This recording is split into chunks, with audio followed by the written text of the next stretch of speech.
Olá, bom dia. Começamos agora mais o Secov SP Debate. Hoje nós vamos falar do comportamento do setor imobiliário, as perspectivas para 2020, depois de um saldo muito positivo de recuperação registrado no ano passado. Temos aqui como convidado José Carlos Martins, que é presidente da Câmara Brasileira da Indústria da Construção, e o Celso Petrucci, que é economista-chefe do Secov SP, vice-presidente de mercado imobiliário da CEBIC. Bom dia aos dois. Bom dia. Bom dia, Denise. Bom, o Secov acaba de fazer o balanço do último ano, com um crescimento expressivo de lançamentos, crescimento também bastante expressivo das vendas. Eu acho que até o Celso pode começar lembrando desses dados aí mais relevantes. Nós tivemos aí o destaque, os imóveis de menor tamanho, inclusive pela Minha Casa Minha Vida, mas foi uma recuperação importante, né, Celso? É uma recuperação importante que ela já vem acontecendo desde o ano de 2017. E que agora em 2019 a gente já sente todos os nichos, todas as tipologias do mercado imobiliário bem saudável aqui na cidade de São Paulo. Nós tivemos um crescimento de lançamentos muito pelo crescimento do programa Minha Casa Minha Vida, das unidades que nós ofertamos, e não foram poucas, foram 55 mil na cidade de São Paulo. 49% são de unidades do programa Minha Casa Minha Vida.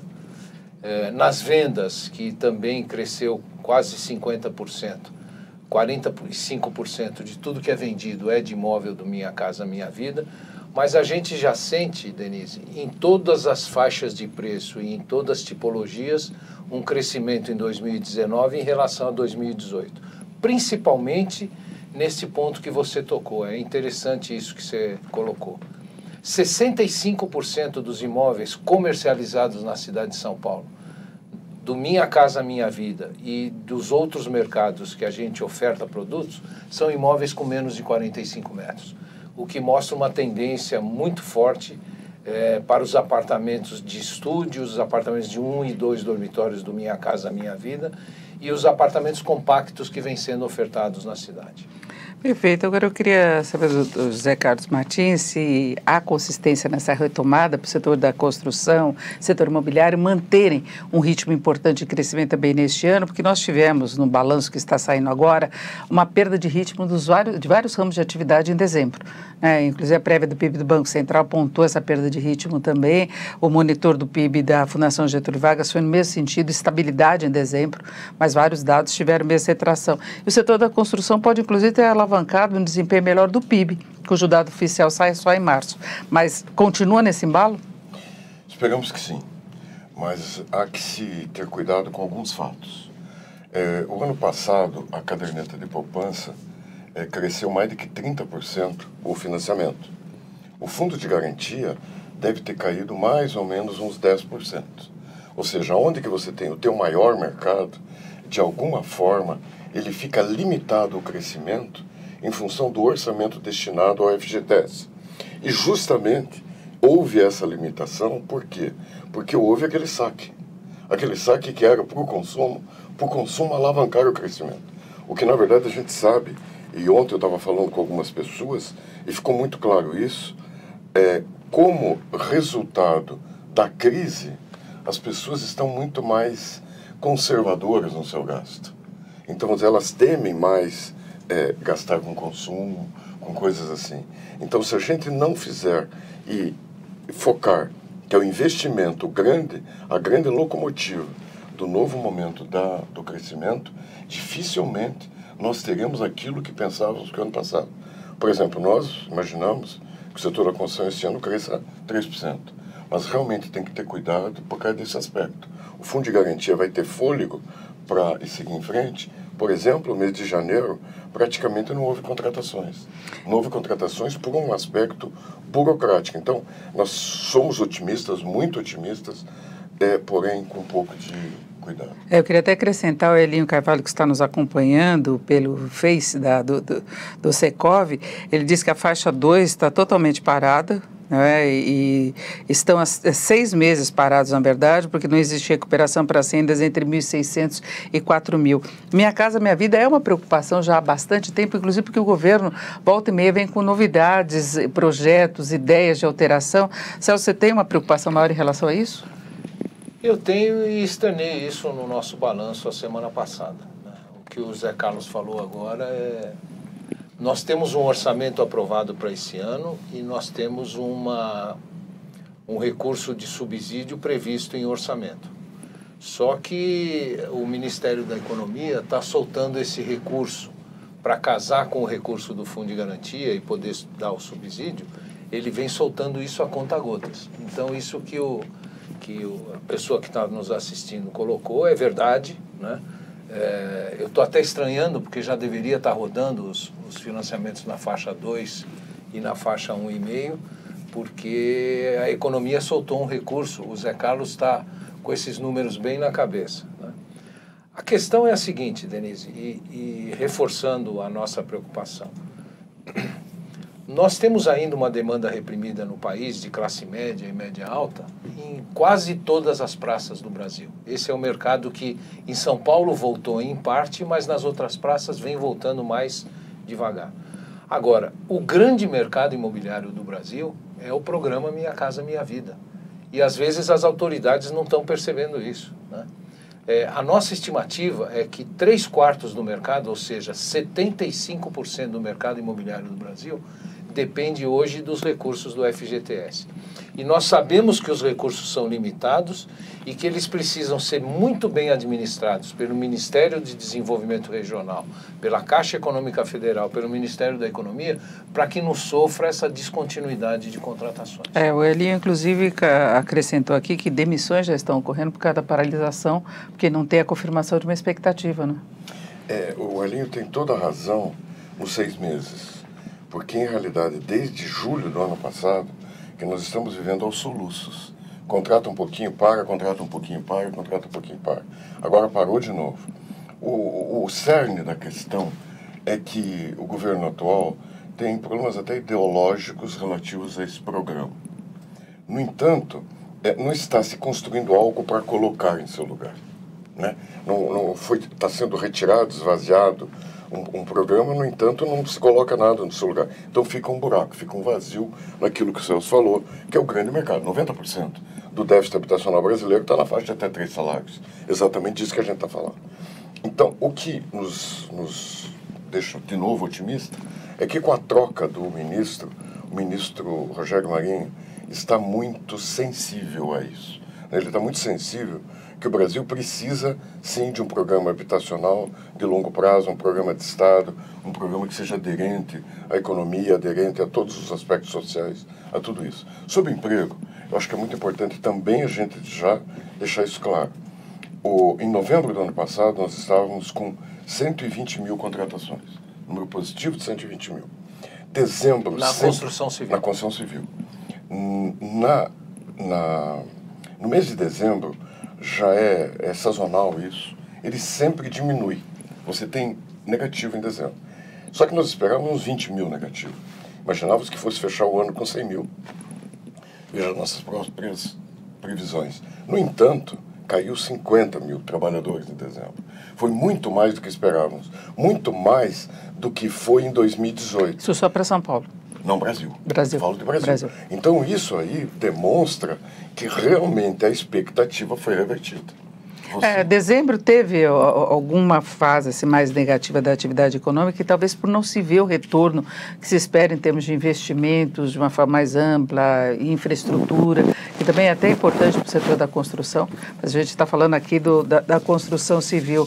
E agora, o governo ele vem lançando, como eu falava, com muita frequência, ideias para alterar Minha Casa Minha Vida, como se ele tivesse insatisfeito com a estrutura do projeto. Eu queria saber, na visão dos dois, se há necessidade de alterações, se de fato tem pontos falhos, porque a gente percebe desde o início uma ânsia de alterar, né? Uma vontade de, olha, tem que mexer, vai fazer para aluguel, vai parar com financiamento, vai suspender, vai mudar a faixa, né? Eu vejo com muita frequência como se tem em outras áreas também. Quando a gente pega, por exemplo, a área de cultura, pega financiamento, tem essa vontade de ficar mudando, educação também, e eu acho que essa área é uma das áreas, só que tem um peso na economia muito grande, né? Denise, eu vou fazer a seguinte consideração. Quando o programa foi lançado, em abril de 2009, nem nós, Zé Carlos vai lembrar bem, a gente sabia se teria condições de construir 1 milhão de unidades. O tempo foi passando, veio Minha Casa Minha Vida 2, veio Minha Casa Minha Vida 3, e nós, durante esses anos todos de programa, o ano passado ele completou 10 anos, nós contratamos mais de 6 milhões de unidades no país. Agora, o programa passou por algumas modificações e ele tem alguns segmentos que a gente precisa separar para falar deles. Os segmentos que são do mercado imobiliário, principalmente hoje, o faixa 1,5, o faixa 2 e o faixa 3, vão indo muito bem, obrigado. Nós não temos nenhum tipo de problema, nós temos demanda.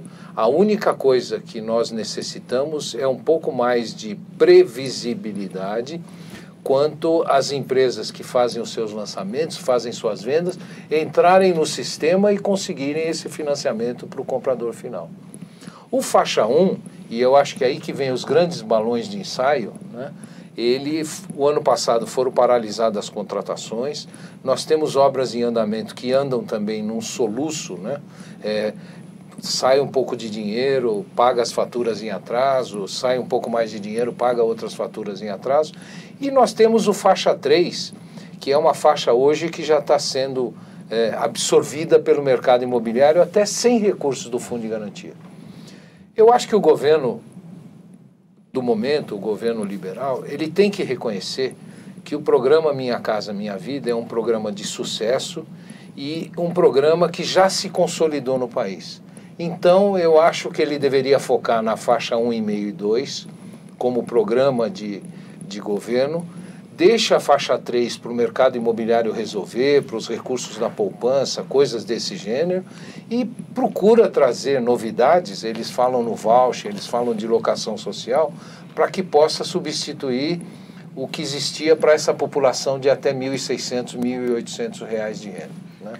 Mas nós não temos a menor dúvida que o programa é um sucesso, o programa é muito bem estruturado, o programa tem um empresariado hoje já especializado, um empresariado que aprendeu a fazer, aprendeu a reduzir custo, aprendeu a inovar, aprendeu a usar tecnologia e está pronto para continuar esse programa com 300, 400 mil contratações por ano.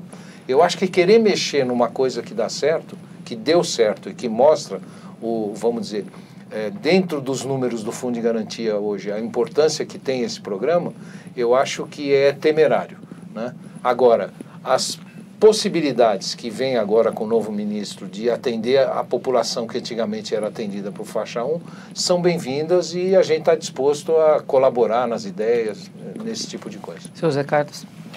Bom, eu te digo o seguinte, é muito claro que um programa que fez 6 milhões de unidades tem que ter revisões. É um programa que não existia e de repente ele surge, ocupa 2/3 do mercado imobiliário do Brasil, que tem que ter ajuste, claro que tem que ter ajuste. Agora, não é um programa de voucher que vai entregar um chequinho para alguém que 50, 60 mil reais, que não vai comprar uma casa digna, uma moradia digna. Minha Casa Minha Vida surge da proposta de moradia digna, então ninguém vai comprar com isso, que vai ser um programa habitacional. Todos esses factoides que surgiram aí ultimamente são coisas ligadas à tentativa de se criar outras ações, mas jamais isto é um programa. O programa existe hoje, precisa mudar, precisa ser colocado alguma coisa em seu lugar, precisa. Aquilo que o Celso falou, por exemplo, como é que eu vou tratar as habitações mais para o povo de mais baixa renda, tendo em vista o problema fiscal que a gente tem. O problema fiscal é seríssimo. Se a gente não resolver isso, como é que se resolve? Qual é a tentativa? Tem esta aí de utilização de terrenos públicos, usando como um ativo para transformar em habitação de interesse social. Você tem outro ponto, que os grandes erros que, no nosso entendimento, tiveram no faixa 1, nos programas habitacionais Minha Casa Minha Vida, do mais baixa renda. É falta de assistência social. No instante que você não ensina as pessoas a viverem em comunidade como elas precisam, que você não transforme aquele local que foi cedido a ela num local de desejo, onde que ela pague a prestação, onde que ela impeça a entrada da milícia, impeça a entrada do crime organizado, você não consegue segurar. Porque foi criada uma cultura que, se você não pagar a prestação, não acontece nada. Aí começam essas bagunças, essas coisas todas, e aquele imóvel que deveria ser o desejo daquela família passa a ser um problema. E daí ela vai embora e todo mundo toma conta. Nós temos que transformar esses conjuntos habitacionais em oásis no meio do deserto.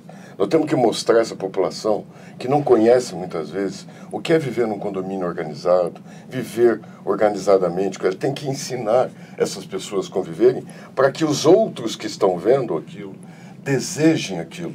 E esse objeto desejado passa a ser um problema estável. O que aconteceu hoje? Você tem muitas críticas ao programa que são feitas, que na verdade são problemas que não são coisas ligadas à construção, à obra, e sim ao preparo das pessoas que foram morar lá. Isso faltou muito. Os grandes conjuntos, eu acho que a gente tem que analisar também como é que se faz, como é que for fazer, porque também quando você cria um aglomerado lá de 8 mil unidades, 4 mil unidades, 5 mil unidades, fica muito mais difícil do Estado tomar conta. Aquilo tem que ser concebido como um projeto de uma mini-cidade e não de um grande conjunto. Afinal de contas, coisas desse tipo. E depois também trabalhar a forma do custo da operação. Quando a gente analisa todos os grandes teóricos internacionais a respeito, por exemplo, aquele indiano lá A Riqueza na Base da Pirâmide, ele sempre diz que tudo aquilo que você for fornecer para quem tem menos renda, ela tem que ter muita tecnologia, ela tem que ter muito investimento, ela tem que ter baixo custo operacional. O que você vê hoje? Hoje você vê um custo operacional muito grande nesse programa, que poderia diminuir a quantidade de subsídio e isso naturalmente criar mais habitações. Você poderia botar muito mais tecnologia, que você não põe, sabe por quê? Por coisa que o Elinho acabou de falar, pelos altos e baixos, pelos soluços. Como é que eu vou me dedicar a fazer um investimento enorme em equipe, equipamentos, tecnologias, não sei o quê, e de repente o programa para e não tem mais dinheiro para contratar? O Elinho e também o Roberto Conceição estão dizendo aqui que não tem liberação mesmo de nenhum contrato, que não é nem suspensão, que agora não está acontecendo nada mesmo, os dois estão reclamando muito, e também do impacto sobre o mercado de trabalho. Tem algum diferencial em relação à liberação desses contratos? Acho que cabe explicar direitinho o que está acontecendo. Existe uma discussão muito grande, existia entre dois ministérios, o Ministério da Economia e o Ministério do Desenvolvimento Regional. O que ocorre? Em orçamento foi colocado um valor que é aproximadamente 30% do necessário. É que existe uma regra, eu acho que é muito importante nisso, explicar isso a todos que estão nos assistindo. Existe uma regra no Fundo de Garantia que é assim, 90% do desconto, que é o subsídio, vem do Fundo de Garantia, 10% vem do Orçamento Geral da União. Esse 10% que foi colocado no orçamento, não foi colocado o equivalente a 10%, foi colocado aproximadamente 3% do que precisaria. Ficou uma disputa entre ministérios no sentido do seguinte, vai ser 97 do Fundo de Garantia e 3 do AGU, ou vai ser o 3 do AGU valendo 10 e daí diminui o que vai ser feito do Fundo de Garantia. E essa disputa de poder ali, que acabou agora com a troca de ministro, fez com que paralisasse toda essa contratação desde o início do ano. Essa briga está desde o dia 20 de dezembro, quando precisava assinar uma portaria interministerial. Qual é a solução que foi dada agora, nesse momento? Quinta-feira passada, o Ministério do Desenvolvimento Regional liberou à Caixa Econômica um pequeno aporte de 47 milhões. Isso alavanca mais 470 do Fundo de Garantia, que já permite um início de contratação. Ele representa mais ou menos 50% do que está represado. Isso deve acontecer durante essa semana. Aí, na semana pós-carnaval, vem mais um tranche, mais ou menos um valor equivalente, que vai permitir contratar o restante que estava represado até a semana passada. Os que entraram essa semana e a semana que vem vão ter uma solução posterior. Qual é a solução posterior? Amanhã existe uma reunião do Conselho Curador do FGTS, no qual serão discutidos esses assuntos. E se tudo correr bem, vai ficar uma regra no qual o Fundo de Garantia vai assumir o que falta, sem, no entanto, colocar mais recursos. Entendam bem, no orçamento dele tem 9 bilhões, vão ser mantidos 9 bilhões. Ou seja, quando gastar, e não vai chegar no final do ano, é claro, entendam todos isso, lá por, sei lá, outubro, novembro, alguma coisa desse tipo, deve gastar os 9 bilhões, porque ele está gastando como parte do Orçamento Geral da União. Até lá, isso aí deverá estar normalizado. E até lá nós temos que encontrar alguma outra forma.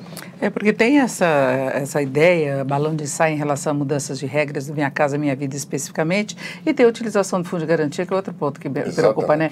O excesso de propostas para a utilização do dinheiro do Fundo de Garantia, inclusive aquela ideia mais geral que se pensa numa política econômica liberal de liberar todo o dinheiro mesmo, né, para o trabalhador. Inclusive tem essa possibilidade, só que o trabalhador não está aderindo, porque ele fica descoberto no caso de demissão.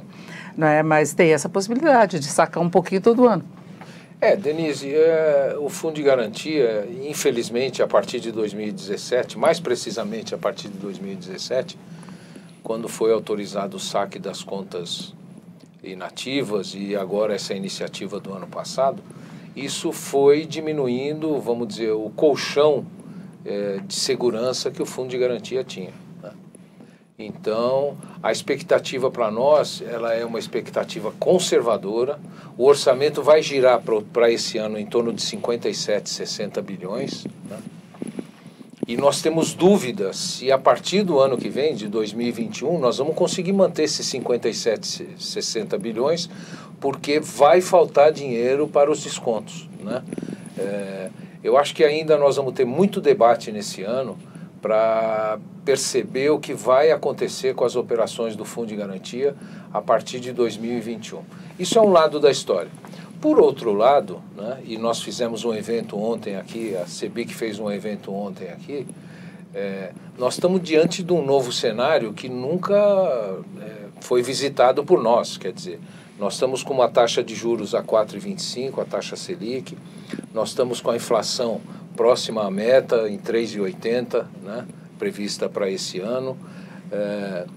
E nós já sentimos que existem recursos vindo para o nosso setor que nunca vieram para o nosso setor. Né? E a gente acredita que com o andamento, vamos dizer, essa consolidação desse novo cenário econômico, possam surgir outras possibilidades da gente trazer algum dinheiro para poder financiar o mercado imobiliário. É lógico que dinheiro para financiar o mercado imobiliário não deve faltar. Né? Eu acho que o que nós vamos ter que pensar e o que a gente vai ter que desenvolver no país é a seguinte equação. Se a partir, vamos dizer que esse ano eu tenho 9 bilhões de desconto, como o Zé Carlos falou que nós temos em orçamento. E vamos dizer que o ano que vem, ao invés de 9, eu tenha 7. Aonde que a gente vai buscar esses outros 2 bilhões para pelo menos manter o programa Minha Casa Minha Vida no número de contratações que a gente tem, teve em 19, teve em 18 e vai ter em 2020. Eu acho que essa é uma das grandes questões para nós.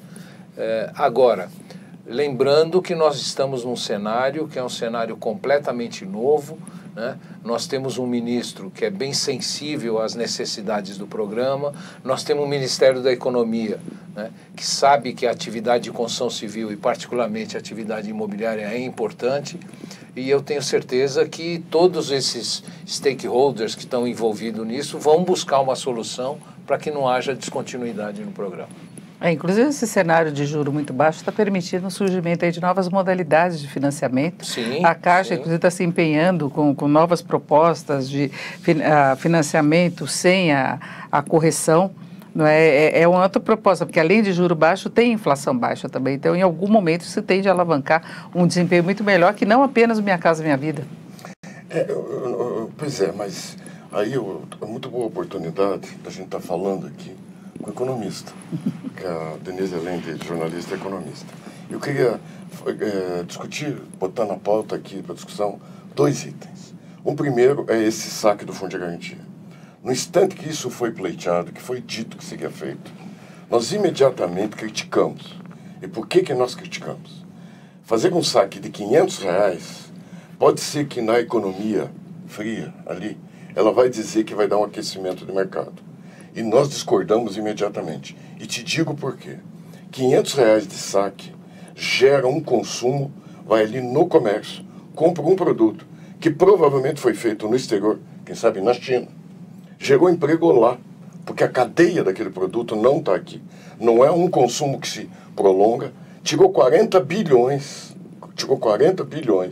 do orçamento do Fundo de Garantia, ou seja, tirou daquilo que estava disponível, porque saque tem que ser o que está disponível, tirou do disponível, deixou de gerar renda e deixou de contratar 400 mil casas. Esse dinheiro, simplesmente, porque o valor médio de um financiamento na Caixa Econômica é R$100 mil. R$100 mil, 40 bi, dá 400 mil casas. A gente sabe que cada casa é um emprego direto. 400 mil empregos foram jogados no lixo por causa de um saque de R$500 que gerou emprego na China. Então, esta é a primeira coisa, aquilo que eu digo. As pessoas que estão lidando com essa caneta, ela tem que ver um mundo real, um mundo que surge aí no dia a dia. Eu vou complementar aqui as palavras do Celso e dizer o seguinte, concordo totalmente com o Celso, que não vai faltar recursos para o mercado imobiliário e financiamento imobiliário no Brasil. Porém, tem um pequeno detalhe. Quando você cede um financiamento para alguém, a rentabilidade daquela operação não é diretamente ligada ao spread da prestação. Aquilo é o grande business. O grande negócio é você fazer uma fidelização do cliente ao longo dos 30 anos, que isso faz com que a pessoa consuma outros produtos do banco e incorpore um resultado daquela operação. Bem, quando a pessoa a família é de mais baixa renda, ela não tem esta sobra naturalmente para fazer isso.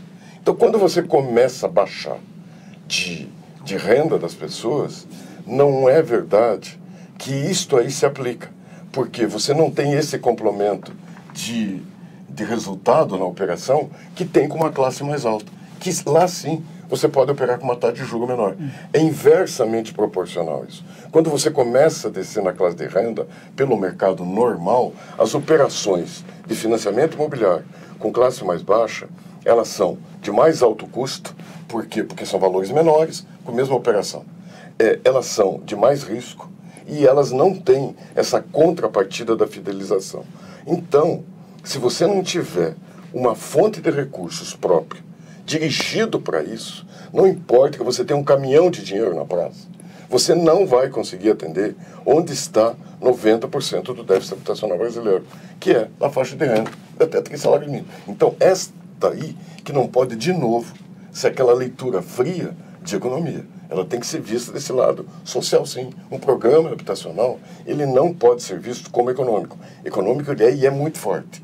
Mas não basta, ele tem também o viés social que é muito forte. Eu acho que a liberação do Fundo de Garantia também teve aquele caráter de diminuir um pouco o estresse social, já que o desemprego não estava trazendo esse alívio que se esperava, demorou muito para dar alguma reação ao mercado de trabalho, até passou pelo setor da construção. E também tem, eu acho que pelo menos a intenção de se reduzir ao máximo qualquer programa social. Né? Por mais que se fale, outros programas também estão sendo revistos. Então, entra aquela corte de subsídio, uma série de coisas, talvez pensando que a construção possa caminhar sozinha, só que a condição mostra que há necessidade de se manter o programa.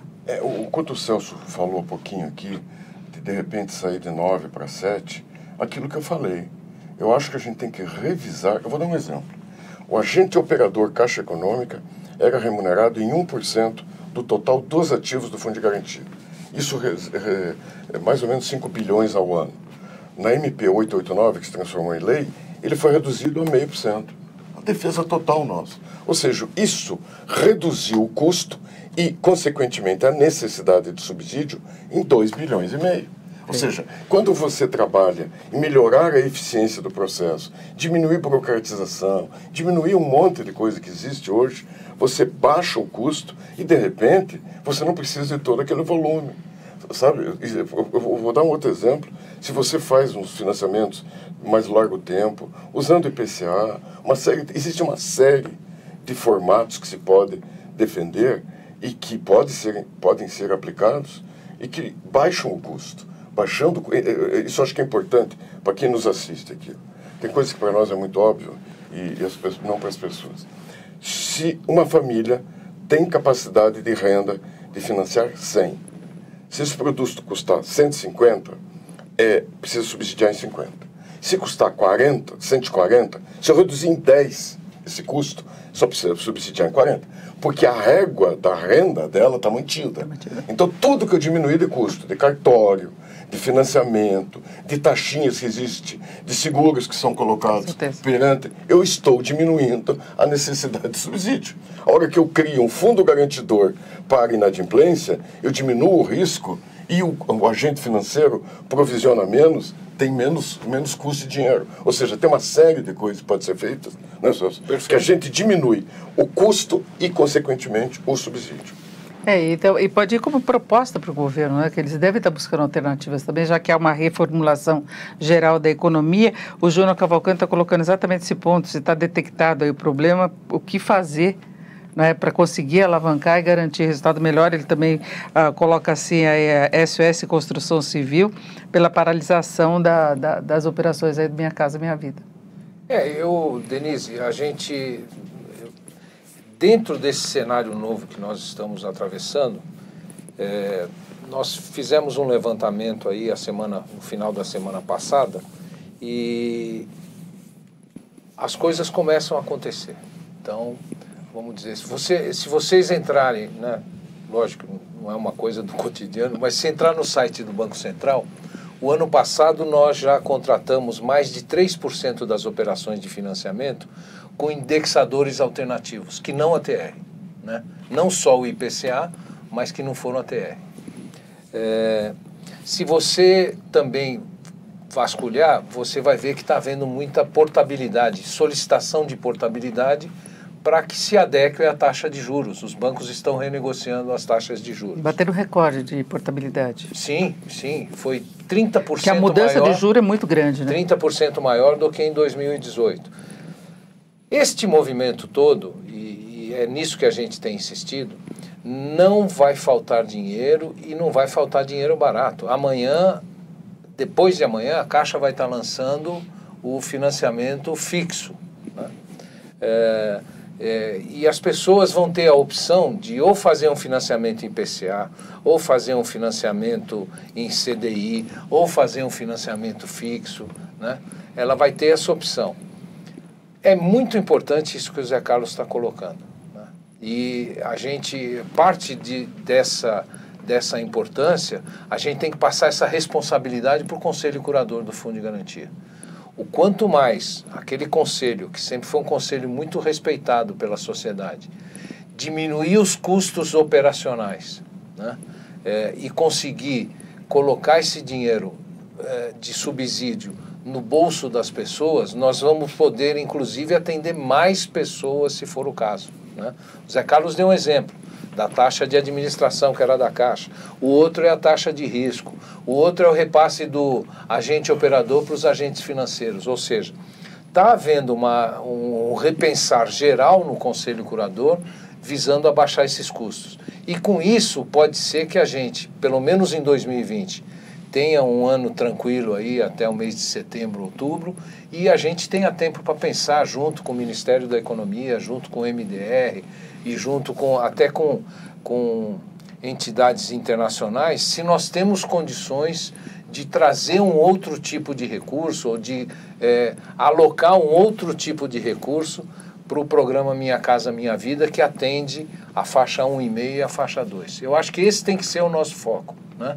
E o restante do nosso foco é dar uma solução junto com o governo para essas famílias de renda abaixo de R$ 1.600, R$ 1.800, que com a não contratação do faixa 1 estão ficando aí sem nenhuma opção, a não ser em alguns estados, excepcionalmente, que tem algum tipo de programa para atendimento dessas famílias. Ainda que seja uma leitura econômica, do ponto de vista macroeconômico, o setor da construção é muito importante hoje para alavancar mais atividade para toda a economia, a cadeia envolvida, o resultado que isso tem, inclusive do ponto de vista social, mas geração de emprego, sendo que os outros setores estão com mais dificuldade para reagir. Deixa eu te dizer uma coisa, viu, Denise, todos que nos assistem. A gente sempre falou isso, mas às vezes a gente fala tanto que entra por um ouvido, sai pelo outro, vira aquela coisa que fica paisagem. Mas o segundo trimestre de 2019, ele deixou isso muito claro. Há 20 trimestres, a construção civil tinha um PIB negativo. 20 trimestres, tá? Caiu 27,7% naquele período. Agricultura, se não me engano, foi 13%, indústria extrativista 19% e coisa desse tipo. PIB Brasil, 4,1% negativo. Ok. Segundo trimestre de 2019, todo mundo dizendo o Brasil vai dar negativo, PIB, não sei o quê. Construção civil deu 1,9% de crescimento. Agricultura, menos 4%, indústria extrativista, menos não sei o quê, por causa daquele problema que teve com a Vale do Rio Doce lá, e daí caiu a atividade. Isso aí. Bem, o que aconteceu com o Brasil? Mais 0,4%. Aí, quando você abre os números, você vai ver que serviços cresceu. Por quê? Serviços imobiliários.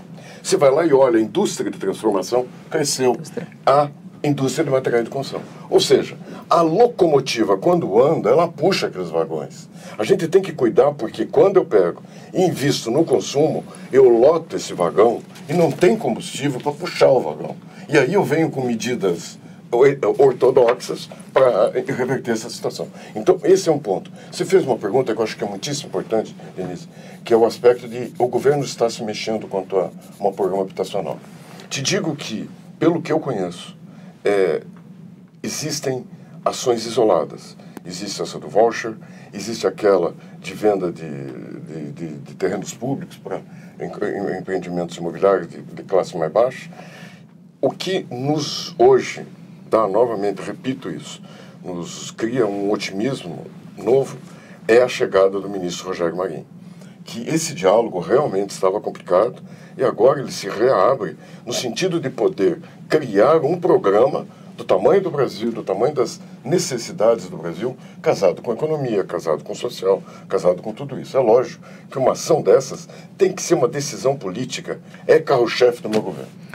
Inclusive a mudança do nome aí do titular da pasta foi exatamente para tentar alavancar um resultado melhor do Ministério que estava devendo resultado. Exatamente. E se espera, e a ponte aí, inclusive regional, que se tem para desenvolvimento, nós estamos falando de São Paulo, mas todo o país tem os mesmos problemas e tem a mesma carência de moradia, não é? Até mais grave. Não, e a abrangência do Ministério é muito grande, ele não se preocupa só com habitação, né? Ele é muito grande. Eu queria só reforçar a questão da participação da construção civil, né? Nosso Departamento de Economia lá da CEBIC, ele levantou que nos últimos 10 anos a construção civil teve um crescimento negativo de 6%, Denise. É crescimento negativo. E mesmo com o que aconteceu o ano passado, nós ainda estamos trabalhando no mesmo patamar de 2008. Nós temos uma previsão de crescimento esse ano de 50% em relação ao que cresceu no ano passado. Mas esse crescimento vai de 2% para 3%. Quer dizer, né? Que perdeu 27%. O mercado imobiliário, né, em São Paulo vai indo muito bem, obrigado. O mercado imobiliário no Centro-Oeste melhorou. O mercado imobiliário em algumas cidades do Sul também está retomando. Isso tudo, Denise, dá conta que nós vamos ter mais um ano onde a gente vai poder gerar, mesmo com essa perda que tivemos em dezembro, perto de 100 mil empregos novos, né? E que a construção vai ajudar muito no PIB do país. Agora, se não resolver o problema, se não resolver a questão do FGTS, isso pode faltar um pouco de fôlego para a construção civil e imobiliária e, consequentemente, para o PIB do país. E o governo já está com problema para ele sustentar a projeção do PIB deste ano, porque está havendo uma revisão geral para pior, e o setor da construção é dos poucos que estão mantendo a mesma projeção da virada do ano. Porque a gente já teve essa onda, a projeção de crescimento médio aí do mercado está muito perto de 2%, o que é pouco. Claro. É muito pouco. Até para as pessoas que nos assistem, eu acho que entender mais claramente. Quando você saca, você tira do disponível. Tirando do disponível, você não tem renda sobre aquele disponível que gera receita, gera lucro para poder dar o subsídio de 9 bilhões. Ou seja, o 9 bilhões está precisando ser rebaixado porque faltou disponível para gerar renda. Tá? Segunda coisa, você reduziu de 60 e poucos que estava o orçamento para 57 o financiamento, justamente de novo porque não tem disponível. Então, o saque gerou isso. E agora tem uma coisa que as pessoas também precisam saber. Não tem rendimento o ano de 2019 superior ao Fundo de Garantia. O Fundo de Garantia rendeu de 6% e 18%. Depois que eles alteraram um pouquinho. Foi alterado. Né? Então a gente não pode projetar em cima do passado. A gente tem que projetar em cima do que existe. Porque o passado já foi consertado. E não tem rendimento parecido com o Fundo de Garantia. Esse ano não vai acontecer isso, pode ser um pouco menor, mas não vai ser o 3% da caderneta de poupança. Então, é um grande investimento e muita gente que não sacou percebeu isso. Exatamente, porque muita gente falava, olha, é legal liberar o dinheiro do Fundo de Garantia, o dinheiro do trabalhador, se bem que se liberar todo, eu acho que deixa de ser um dinheiro do trabalhador, né, porque é para uma reserva estratégica, foi criado para isso, né, depois ele passa a ser incorporado ao salário e acabou. Né? Então, eu acho que é uma coisa que tem que ser observada com muita atenção. Mas as pessoas perceberam que a rentabilidade estava melhor né? Do que das outras aplicações, já estava lá aplicado. Né? Então, deixa para ser conta, deixa quieto, não vai mexer com. Ainda mais com esse momento em que as pessoas estão querendo buscar outras alternativas de investimento.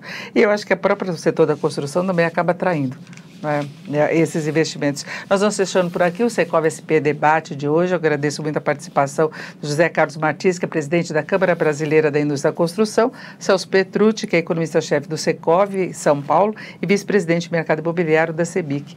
Muito obrigada a vocês que estiveram com a gente até agora. Eu lembro que depois fica disponibilizado o programa na íntegra nos canais do Secov. Um ótimo dia.